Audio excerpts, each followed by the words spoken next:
All right, good morning, everyone. Just want to welcome you to our back to school fall kickoff for our administrative assistants.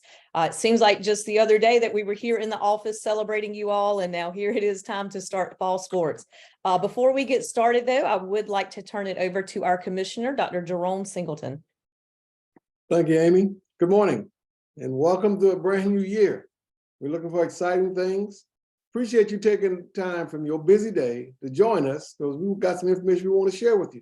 Just something to make it a little bit easier for you as you work through the process.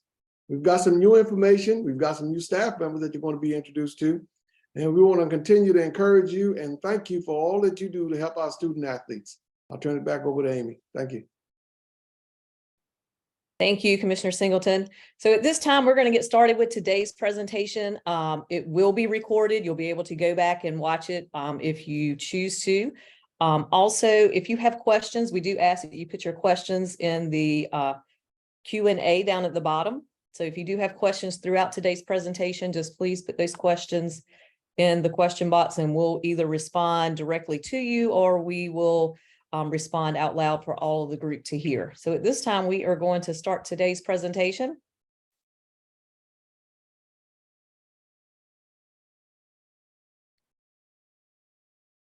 All right, so here we are for our Athletic Administrator Assistants Fall Kickoff.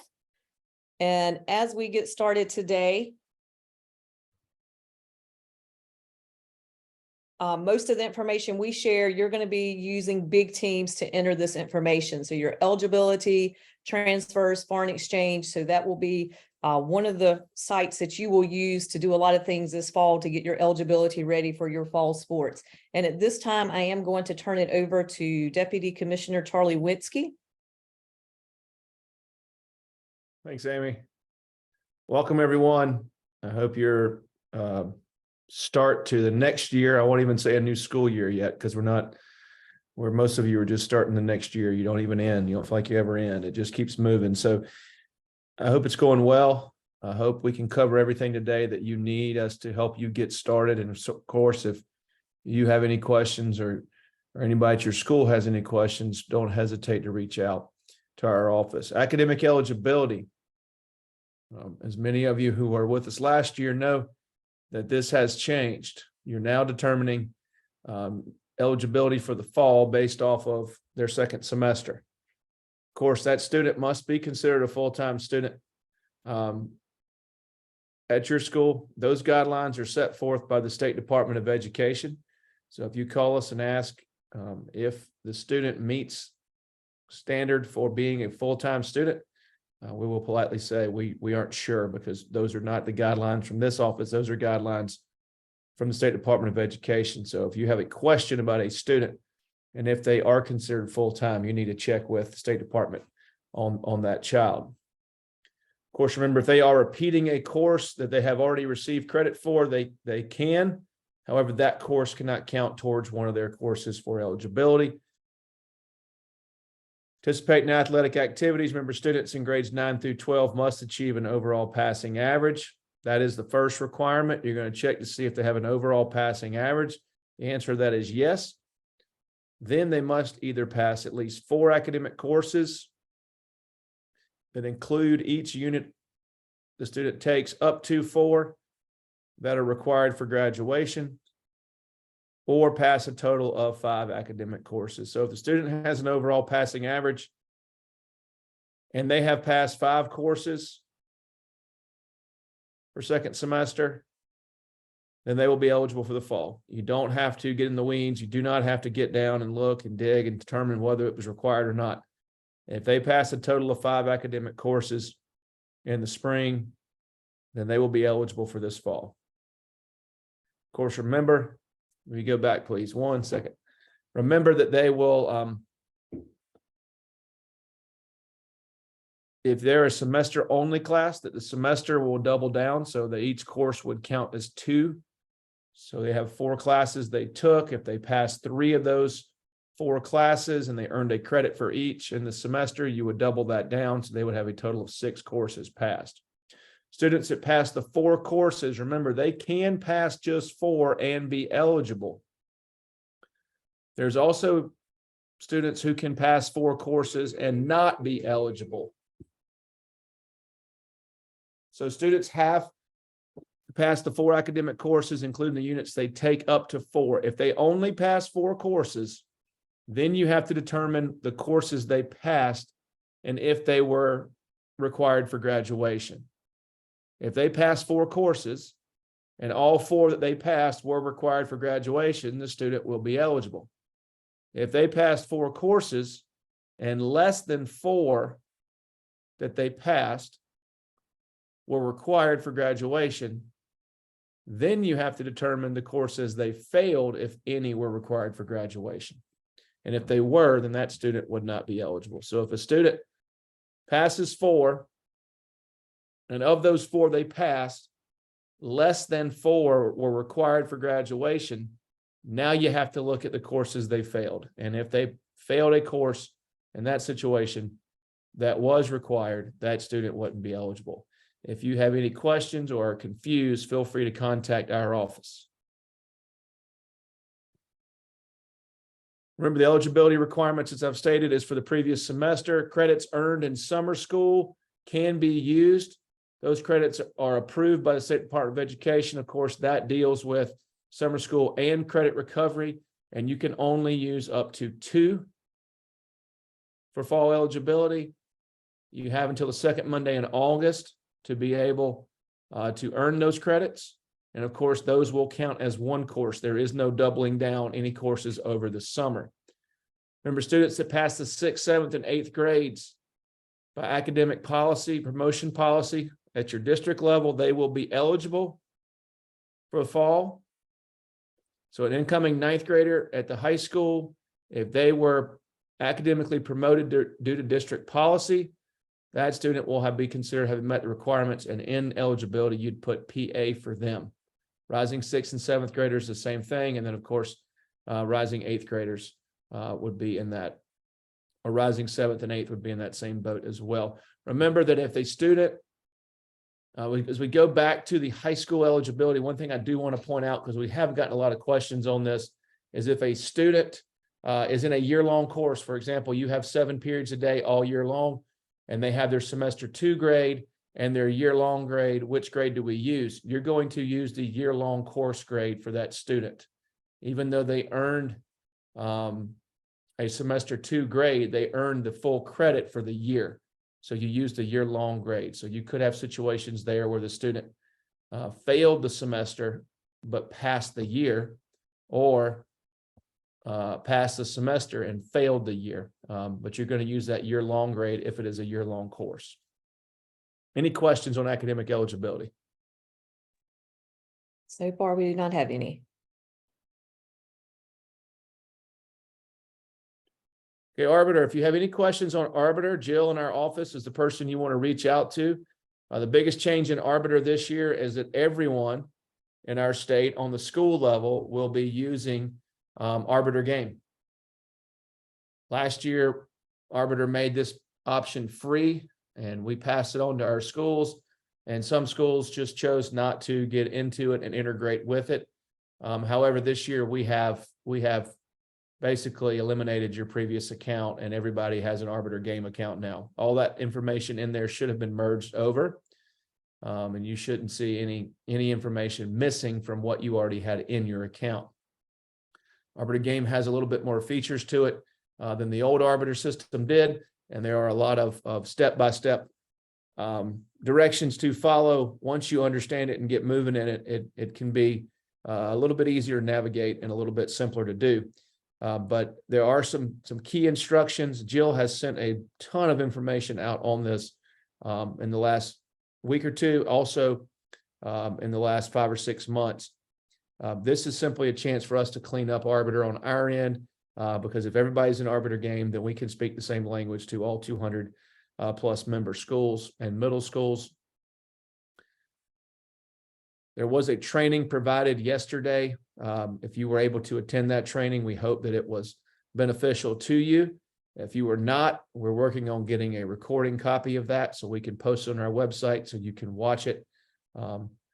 Please be on the lookout too. I know Jill sent out, I believe 2 days ago, some information to you on your assigners and who those assigners are, what their assigning accounts are, because now when you enter your games into the system, you have to make sure that you select the correct assigner, otherwise it will not be seen. Couple things with Arbiter and Arbiter Game, especially. Remember, if you cancel or postpone a game, or if you make any adjustment to your games inside the 14-day window, or once the officials have been assigned, you need to make sure you notify the officials that have been assigned prior to doing anything else. Before you send a press release out, before you notify everybody in the community, call the officials and tell them that you are postponing or canceling the game or adjusting the game time.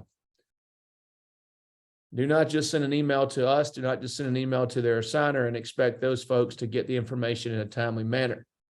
You have the responsibility of contacting them. If you fail to contact them and they leave their house on their way to your site, or they get there, you're going to pay them at minimum travel and potentially travel and the game fee if they arrive. So please make sure you're contacting them, and also make sure you contact the assigner who's assigning that. One information we're going to send out later this week deals with the time frame for assigning. And of course, if you're going to, if you've made a mistake and you need a game sent to you inside of 2 days, we're not going to be able to fill that assignment. The assigners are going to be asked not to fill it inside of 48 hours. Anything beyond 48, but inside of 14 days, it will not be a priority. However, we will work to get it done. And then anything beyond 14 days will become a priority for all assigners. This is a situation that we just can't expect our assigners to just drop everything and fix an oops for a school that just forgot to put something in. Right. Charlie, we do have a question. It goes back to eligibility. It just kind of came through. The question is, when putting in eligibility in big teams, we are on block scheduling. Can you go over each column that is required and how that works as far as eligibility with the new criteria? I think the only thing with the block scheduling versus the year-long is that the block scheduling, those courses will double. Correct.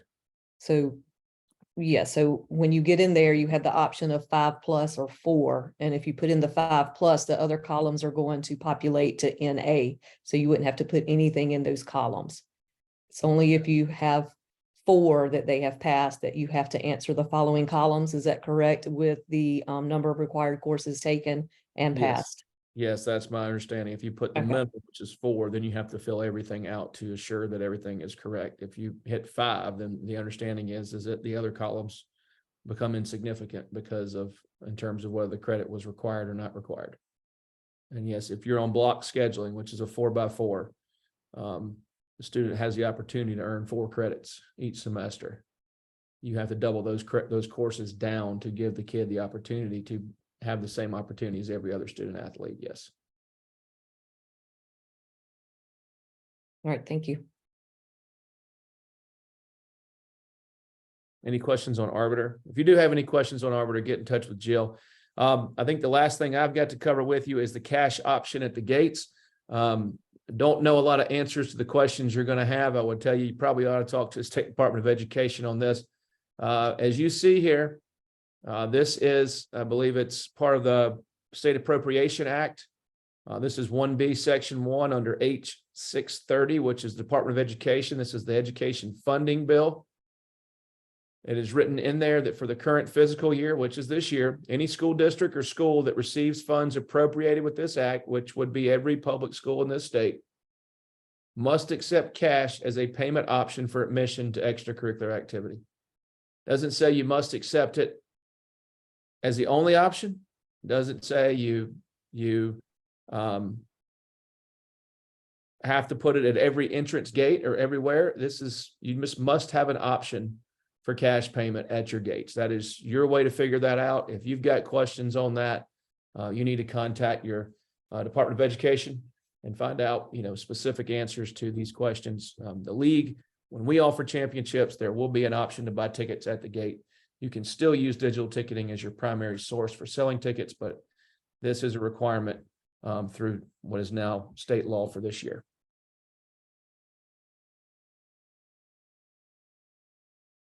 With that, I'll turn it over to Miss Amy Boozer, Associate Commissioner, to go over transfers. All right, thank you, Charlie. Yeah, we're just going to kind of highlight some transfers, just kind of go over some general information. Transfers can take a lot of time, and each school kind of has unique situations. So when you do come across one that is different and something you're not familiar with, I do encourage you to reach out and call our office. I'll be glad to assist you. I just want to remind you that as fall sports are starting, that any student that was not enrolled at your school or your feeder middle school during this entire previous year, they are considered a transfer. So working alongside with your coaches, trying to identify those students as early as possible would be important. So again, if they were not at your school the previous year or at your feeder middle school, they would be a transfer.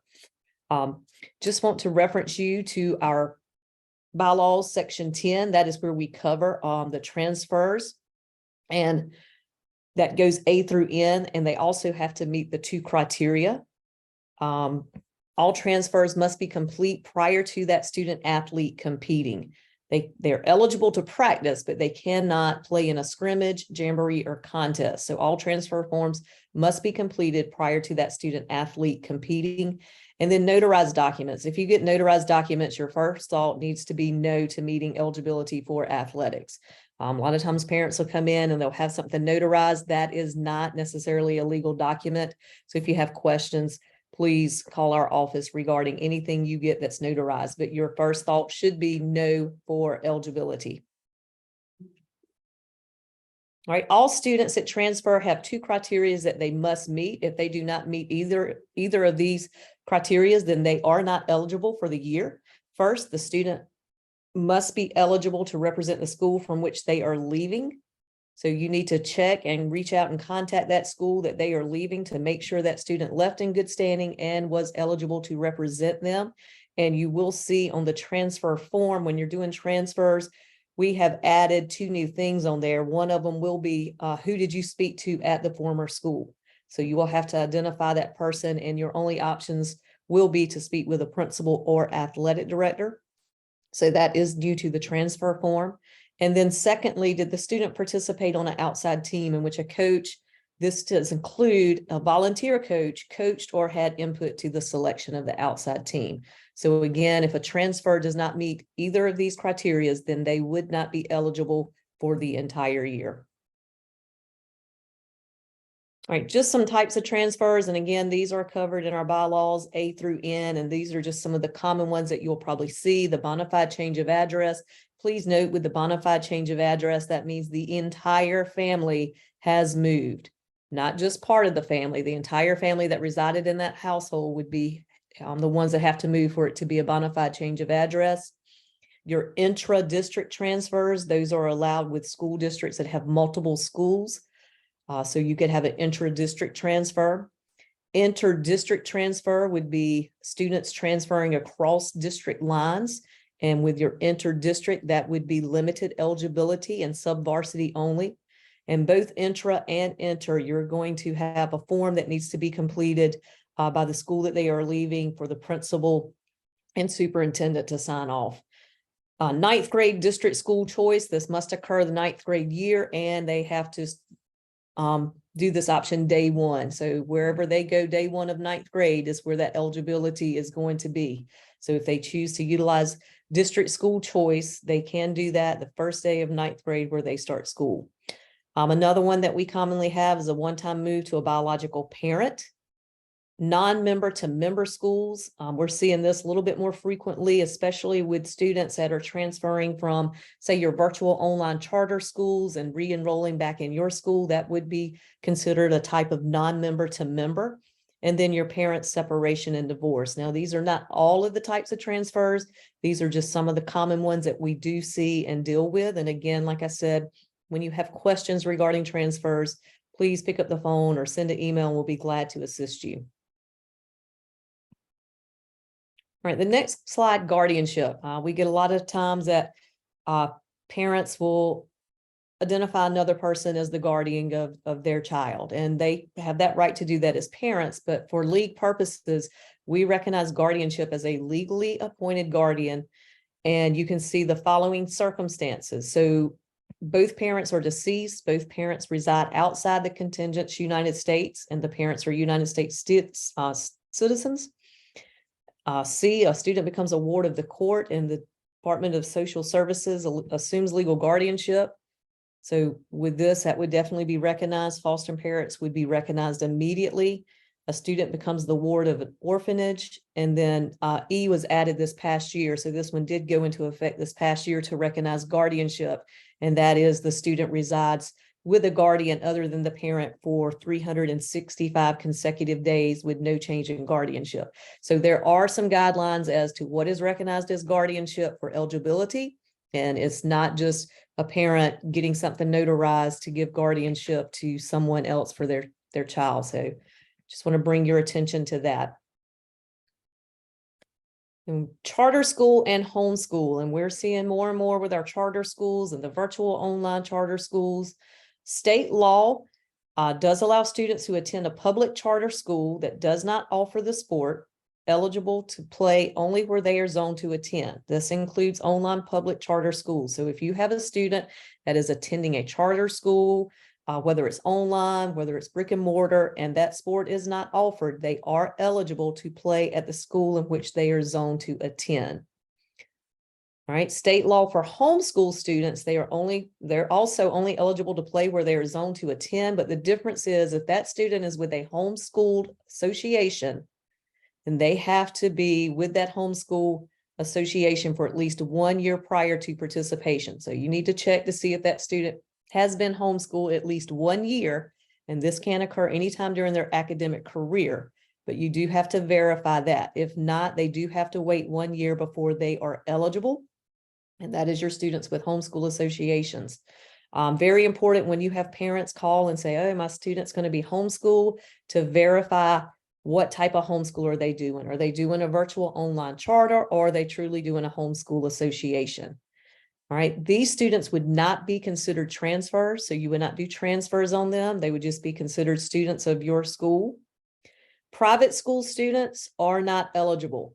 So when you're verifying these online schools that students are attending, it's important that you verify that it is not a private online school. Those students would not be eligible, and students that attend a private school are not eligible for athletics. And we're getting more and more questions about that, not only from parents, but also from our schools. So again, private schools are not eligible to participate. Foreign exchange students, this is entered on big teams. They must live in your attendance area. They have 1 year of eligibility.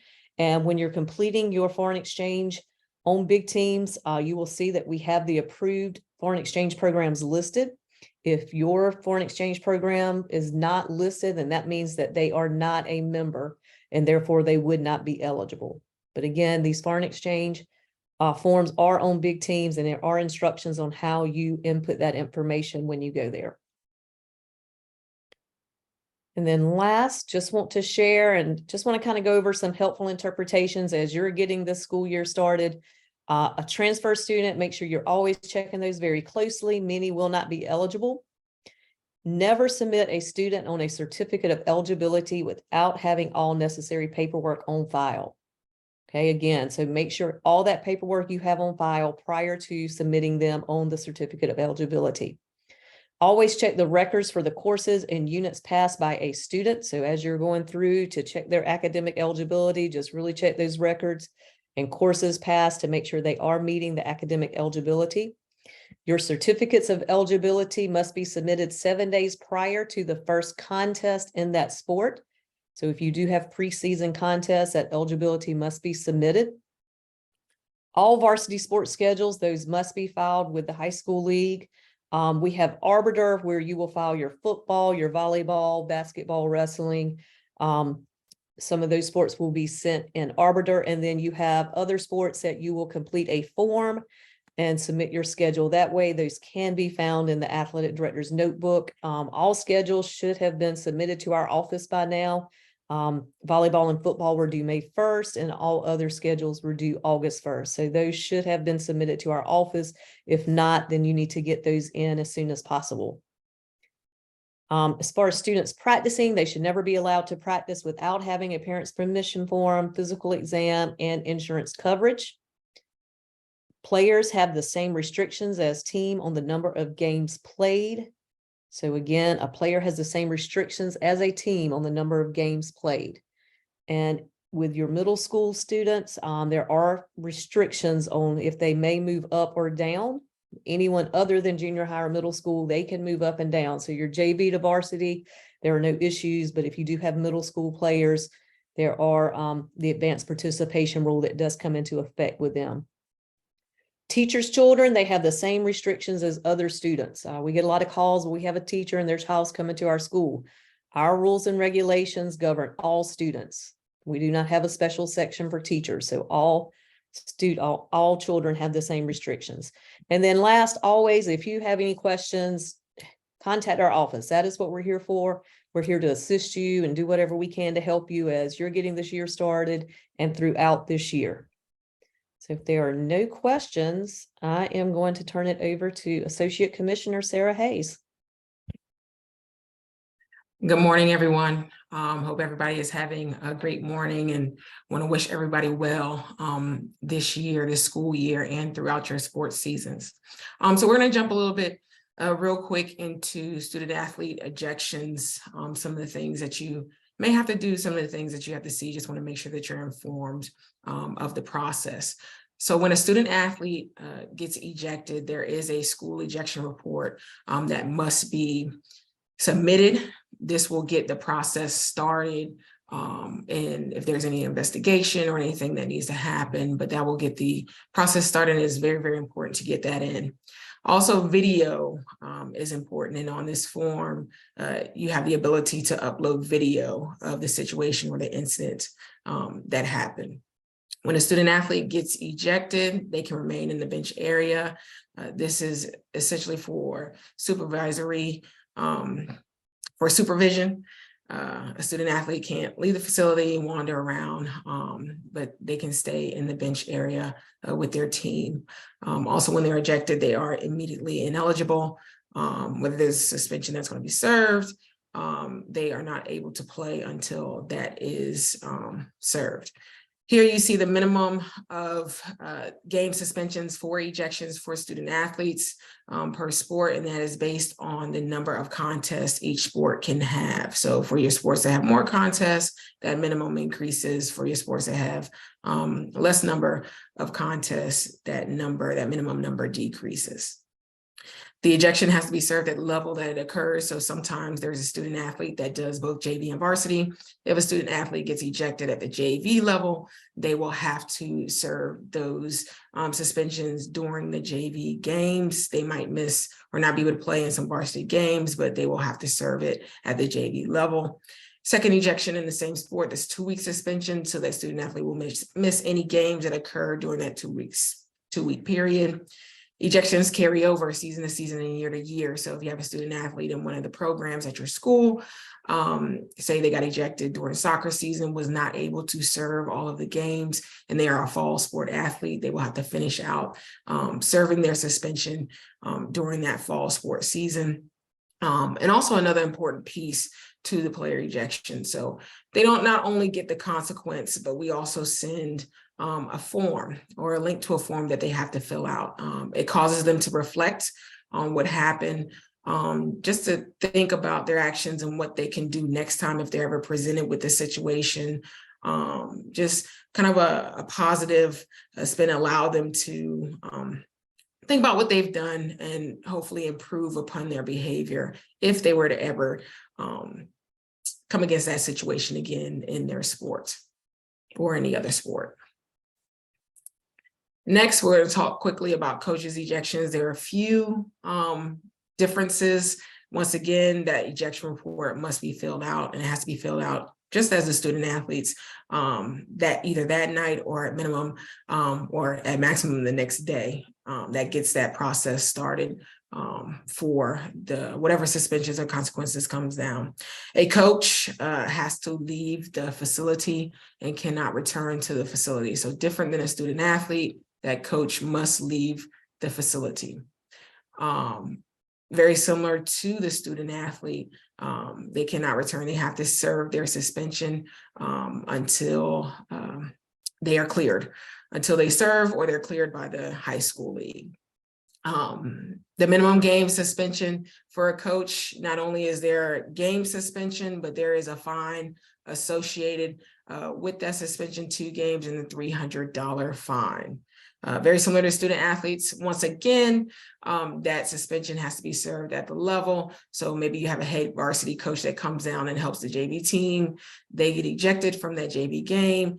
That coach is in danger of not only missing those, of course, any other JV games that he's suspended for, but those varsity games, because it has to be served at that level that that ejection occurs. And then final game of the season, $500 fine. So this might be a playoff game, or if the team did not make the playoffs, that final game of the regular season. So if anybody ever has any questions, please definitely reach out. As mentioned before by the other commissioners, it's pretty straightforward. And like I said, good luck this season. And I am now going to turn it over to Dr. Kertrail Rodan, our Director of Educational Services. Good morning, everyone. I'm excited to have a chance to speak with you guys. I'm hoping to stay in contact with you quite a bit. So what are educational services? So I'm the Director of Educational Services. And so it is an intentional way of putting the student athlete first. We desire to serve and celebrate all the members of the league, and we want to give you the educational tools necessary to make sure that they have this 5-pillar year. So let's talk about what the 5-pillar year means. So in order to keep our student athletes first, it's important that they are students and athletes. That educational part is super important. And we want to contribute to the South Carolina graduate profile. So we want to make sure each of our student athletes have great sportsmanship, that we're educating our coaches, parents, and athletes, that we are interested in the health and wellness and safety of our athletes, and that there's community service efforts being done as well as leadership. So how do we do this? How do we serve you guys and celebrate you? And so we have PA announcements. So I want to make sure you guys are aware that these examples are on the South Carolina High School League web page in the sportsmanship section. And here's an example of what that looks like. So these PA announcements, you can always have them available for your commentators to just go ahead and have that said at the beginning of all of your contests, so that we're all on one accord, your players, your coaches, and the spectators all know that we're going to uphold sportsmanlike conduct. So look at that. Now, this is where I really would like us to focus in on, because I need your help. We want to have designated people to help make sure that everyone in the league gets this sportsmanship award. And so let's look at that criteria. So as a school community, you can get excellent sportsmanship banner, and you can also get the certificate. So these are the criteria for community service projects. So staying involved in the Living Clean would be a great way to get that for those 4 activities. We have our captain's course. And so our first one is going to be August 17th at 10 a.m. So getting your captains registered for that. We also would like someone, now this part, if you know of someone in the school, like an athlete who could help create a sportsmanship program in your school, that also helps with getting the sportsmanship award. Attendance at the student summits. And then, of course, we want to make sure that there are no ejections from coaches or athletes. So this is just a great way to push this agenda. All right, and so the certificate is just in case the banner might be a bit too much, you can also get the certificate. And so instead of the 4 community service projects, just by having 2 in the year, you can get the sportsmanship certificate, and then all the other criteria is the same. We also have student athlete awards.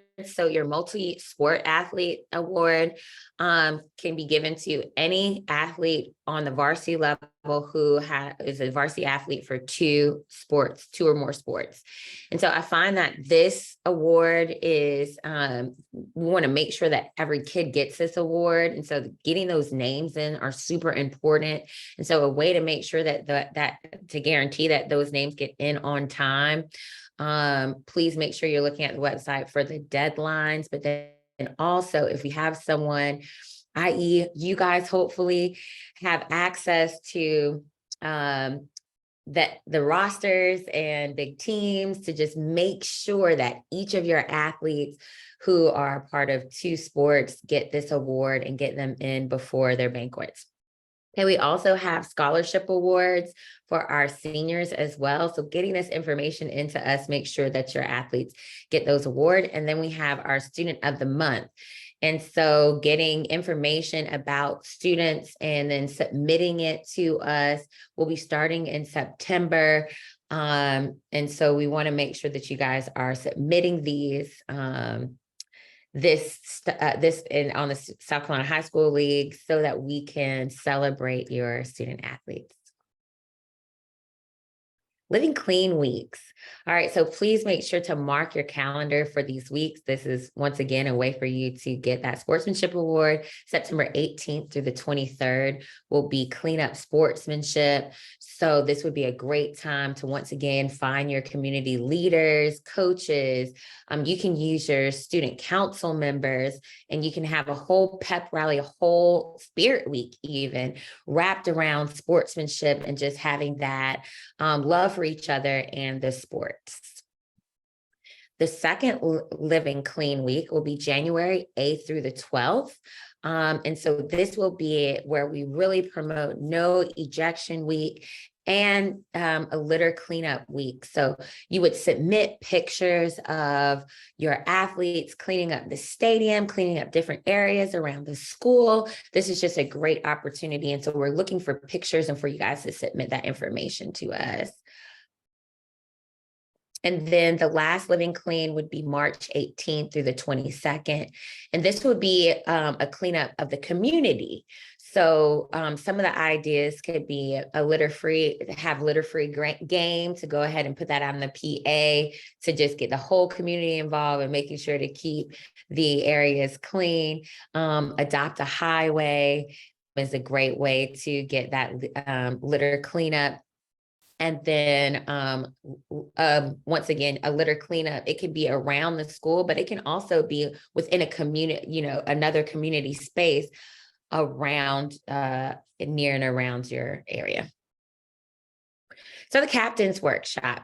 So like I said before, our first captain's workshop will be August 17th at 10 a.m. We're really looking forward to that. I sent out an email a little earlier this week. So please go ahead, and if not you, designate a person to make sure to get all of your captains into that fall captain's clinic. It can also be someone who is looking to, that you see as a leader who will potentially become a captain. So we want to make sure that those geared toward him. It will be virtual. So all of these will be virtual. There will also be one in September. For the middle school specifically. November 16th will be the winter captains meeting, and then February 15th will be the spring captains meeting. And so we will also have summits so that we can continue to give your athletes everything they need to continue to have that great sportsmanship. And so I'll be partnering up with Associate Commissioner Hayes to bench bad behavior. So we're going to talk about that in one of our summits. And then I'll be partnering up with Tim, the Director of Safety and Wellness, for a wellness and health clinic to talk about mental health, mental fortitude, drug and alcohol awareness. And then lastly, we'll have a summit for leadership and to we'll have speakers available to talk about that leadership, not only at your school level, but in the community and abroad. So I hope that this was helpful. If you have any questions, this is what I really need you to do. Please get my information, call me, email me, so that we can have as many of our members to get these awards as possible. Thank you so much.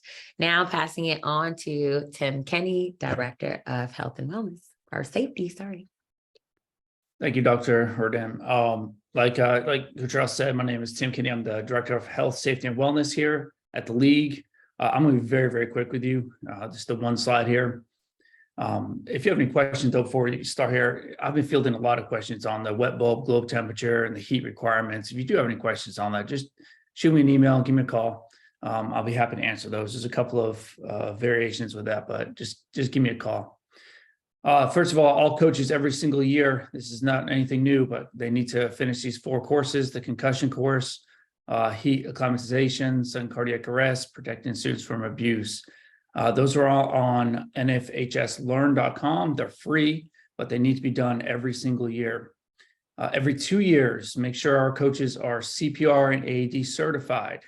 I think somebody probably in your organization needs to make sure that every coach has these certifications, and that CPR is every 2 years. And then finally, this is not required, but for fundamentals of coaching for the head coaches that are non-district employees also. Very simple. Make sure all of our coaches are completing these courses every year. If you have any questions, shoot me an email, give me a call. I'll be happy to answer anything you have to do with health, safety, and wellness of our athletes.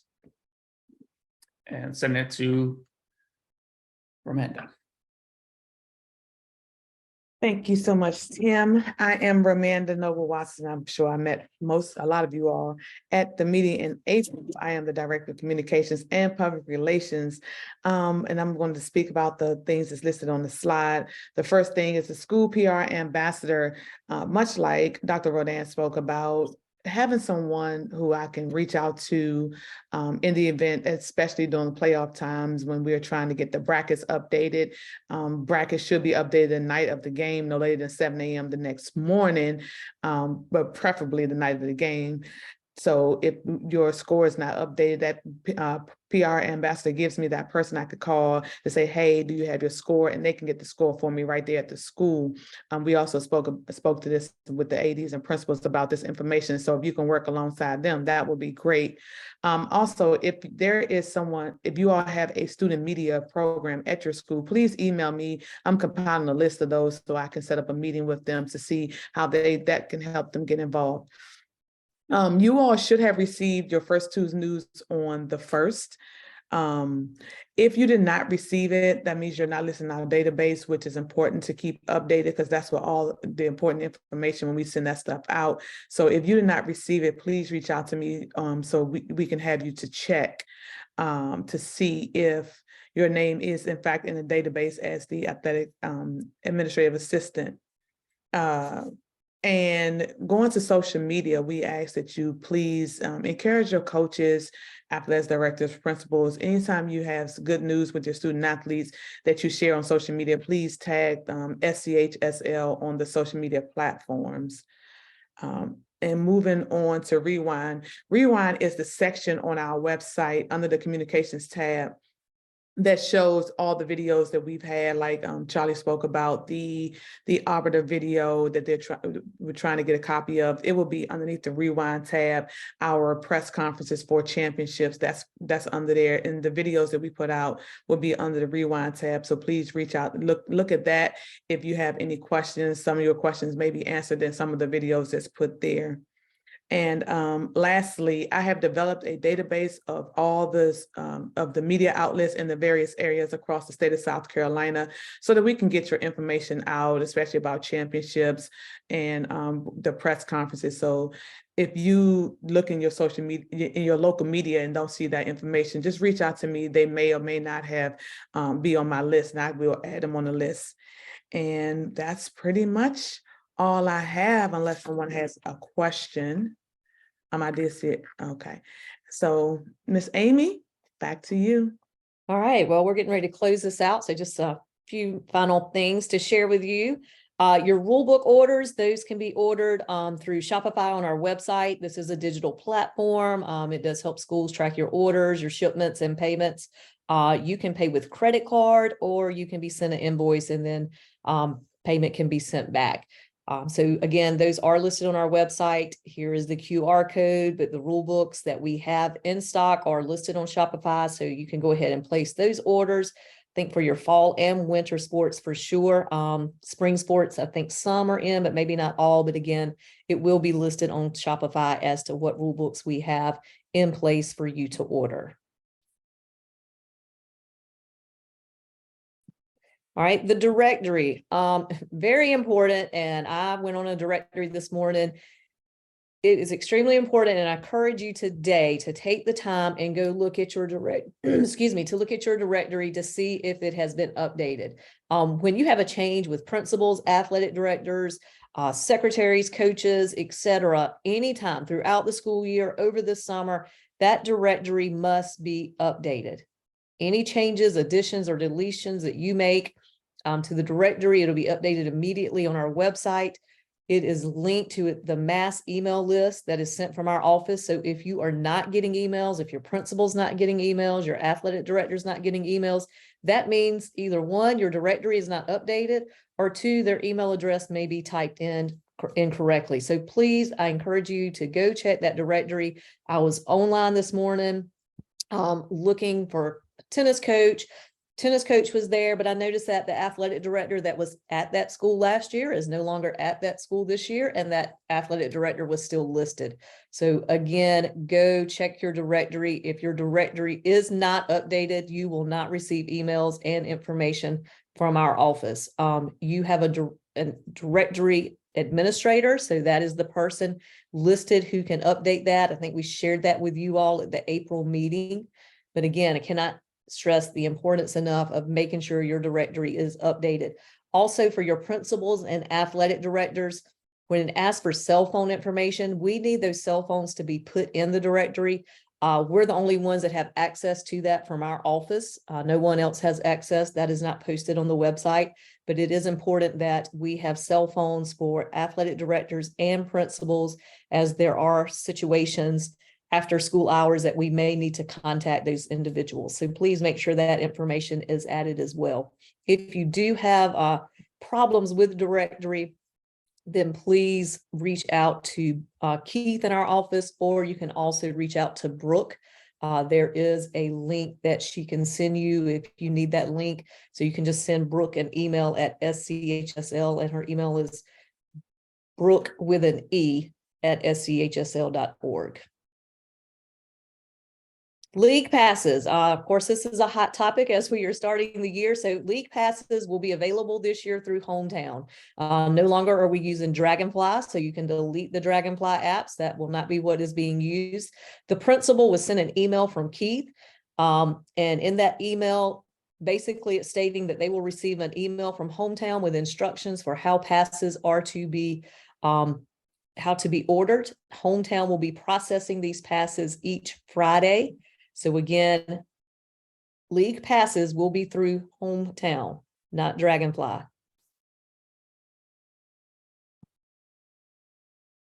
right, sanction forms. If you have a tournament or jamboree that's coming up, you need to make sure you get the sanction forms complete. These are digital forms that are located on our website.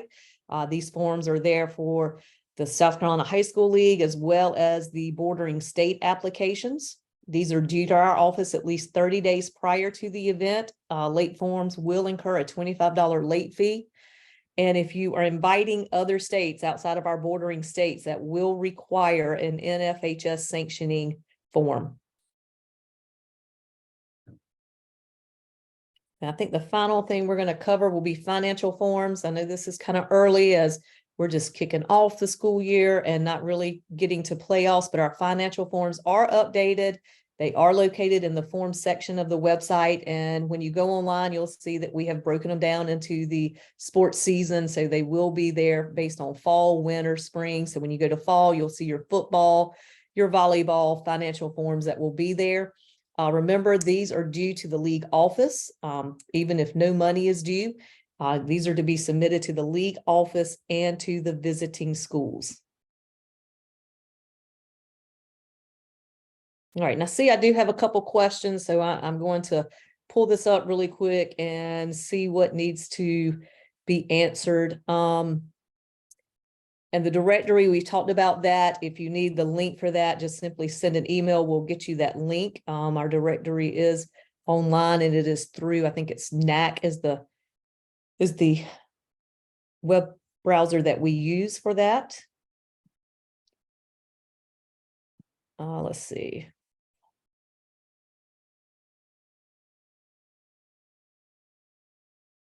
All right, for your fall and winter sports, they will be based off of second semester grades. If it's a year-long class, you have to look at the year-long class, and then your spring eligibility, that's going to be based off of your first semester grades.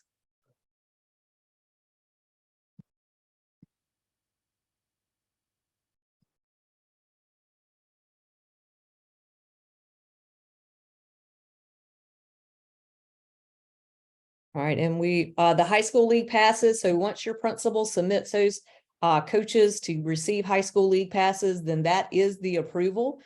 So they are approving it when they submit it. So your principal will be the one that will be approving that and submitting that to hometown, and hometown will be processing those on Fridays of each week. And again, if you need to update the directory, you need to go on and see who is your administrator for the directory. They are the one that can update that. And yes, we do have this recorded. We will have it posted probably first of next week, and we are trying to get the information from Arbiter Game so we can get that posted. I'm not sure where we are as far as getting that. So outside of that, I don't see any other questions. We thank you for being with us today. We hope this helps as you get your school year started. And just a note, we will have another celebration back in April where you'll come into the office and we'll get together and have another fun day. So we hope you're able to join us for that, and go ahead and kind of mark your calendars. We do have it marked on our calendars for April 24th. And obviously, as we get closer to time, we'll send out a save the date again. But again, April 24th, we will have a celebration here at the office for our athletic administrative assistants. So again, thank you. We wish you all a great start to the year. And if we can be of any assistance, please don't hesitate to reach out to us. And that concludes our meeting for today.